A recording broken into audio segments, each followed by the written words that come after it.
போடா முட்டி. கை நிறைய பணம் வச்சிருக்க, ஒரு வேலைக்கும் போல ஒண்ணுக்கும் போல, எப்படி அவ்வளவு பணம் வந்துச்சு? ஆட்டே போட்டியா? ஆட்டே போடலண்ணே. கள்ள நோட்டு ஏதாவது அடிக்காடா? அப்புறம் எப்படி அவ்வளவு பணம் வந்துச்சு உனக்கு? என்ன பண்ணி சின்னவனை போட்டு அடிச்சிட்டு இருக்க? அப்பா பை நிறைய காசு வச்சிருக்கேன், 1.5 லட்ச ரூபாய்க்கு மேல இருக்கும்.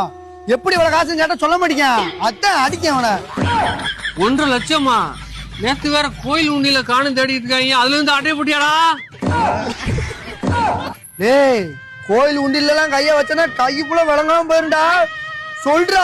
அண்ணே அடிக்காதண்ணே, நான் சொல்றேனே. நம்ம பாட்டி பழைய பட்டுச்சாலை இருக்கலண்ணே, அதை கொண்டு போய் கடையில கொடுத்தேனே, அதுக்கு தானே இவ்வளவு ரூபா கொடுத்தாங்க. அதுக்கு அவ்வளவு காசு தராங்க? பாண்டி வீட்டுக்கு இன்னும் 5 சேலை இருக்கு, இந்த நாயை கூட்டு போய் பார்த்து வித்துட்டு வா. நம்ம கடை எங்க இருக்குன்னு பாத்தீங்கன்னா திருநெல்வேலி மாவட்டம் நெல்லை ஜங்ஷனுக்கு ஆப்போசிட் மாடியில ஸ்ரீ காஞ்சிபுரம் பட்டு சென்டர்னு இருக்குங்க. அங்க பாத்தீங்கன்னா பழைய பட்டா இருந்தாலும் சரி, கிழிஞ்ச பட்டா இருந்தாலும் சரி, புடவை உரசி பார்த்து நல்ல விலைக்கு எடுத்துக்கிறாங்க.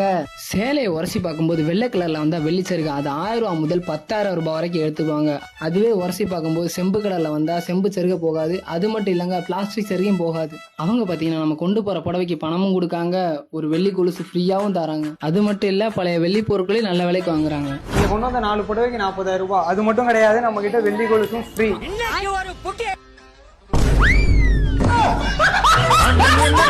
என்ன சொந்தம் என்ன பந்தம் என்ன சொல்லடி எனக்கு பதிலை